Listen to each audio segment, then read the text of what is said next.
Rev.17 tells us of a woman, and John was showed this vision of this woman, and actually didn't call her a great woman. He called her the great whore.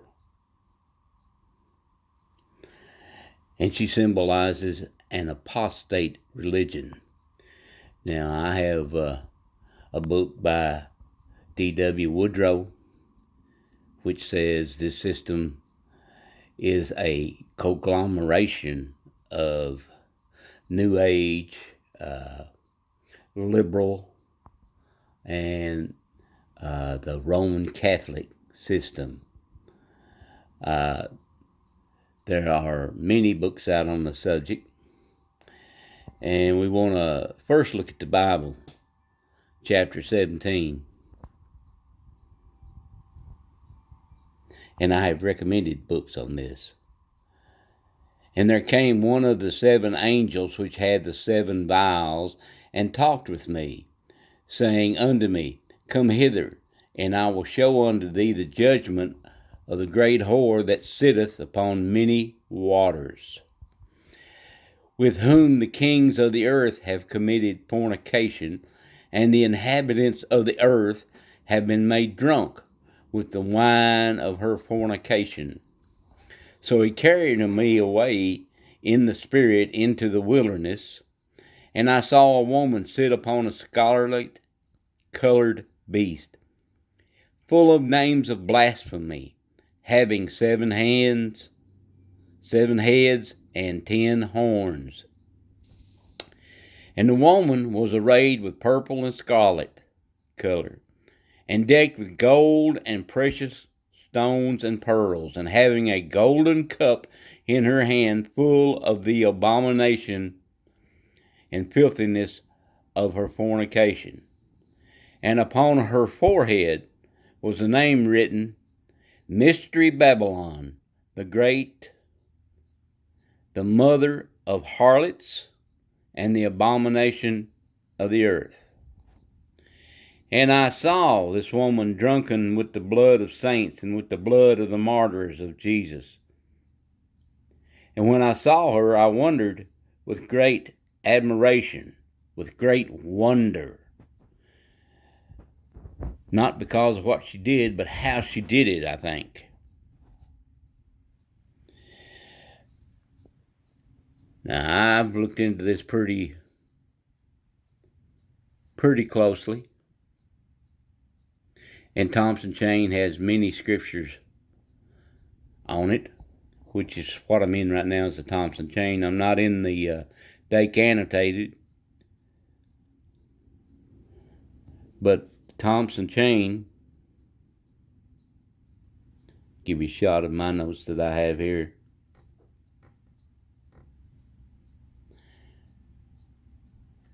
But the Thompson Chain in its back really has a lot of information on it, as opposed to the literal kingdoms and the revised empires and the 10 horns,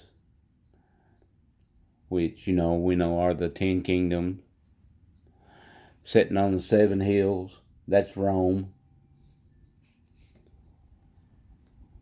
because Rome does sit on 7 hills, literal. But I got a new book in, and that's what this video is about. This new book I got, new to me, but it was published back in the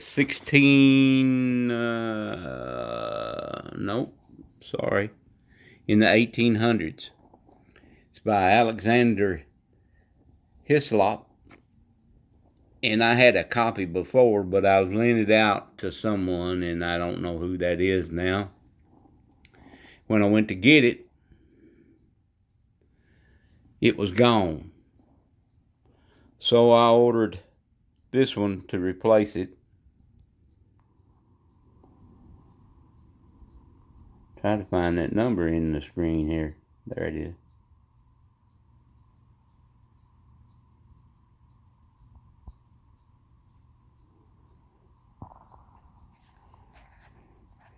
but it is a big book.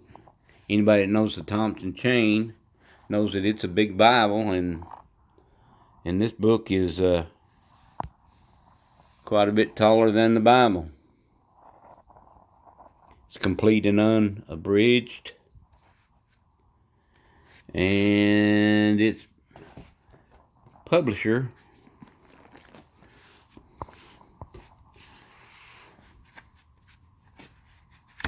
at least of this version. The one I had before was a smaller book.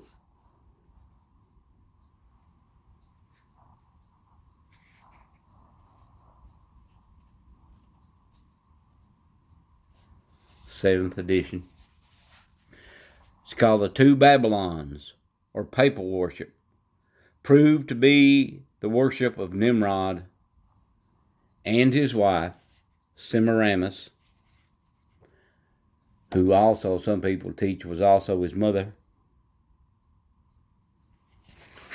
It's where you get the pictures that's been turned into Mary and the baby Jesus. Published by CROSSREACH Publications. Says it has a Facebook site.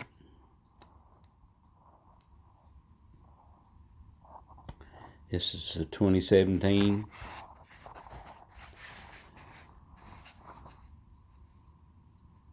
The author dedicates it to Lord John Scott.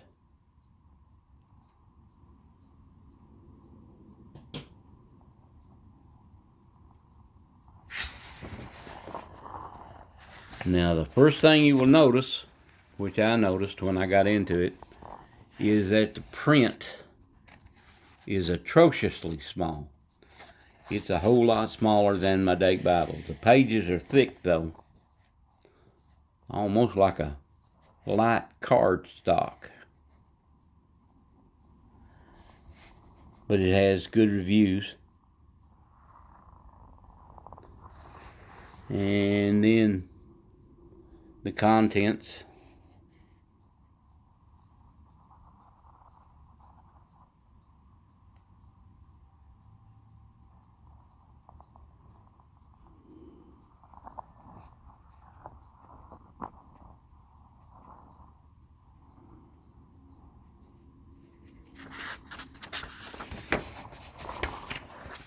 When you get into this point,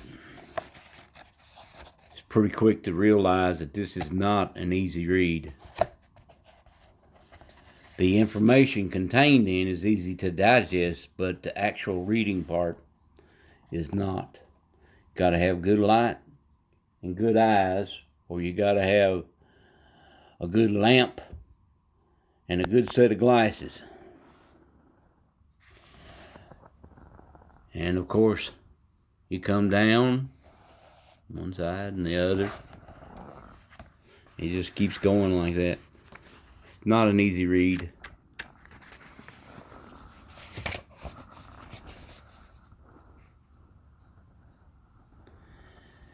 I would have picked out a different format if I had known this, but I've got it here and I can find what I need when I need it. So it's got a bunch of illustrations in it. Shows you what early Babylon had. Nimrod and Semiramis. Shows you the what's been turned into the Catholic system. Works-based religion.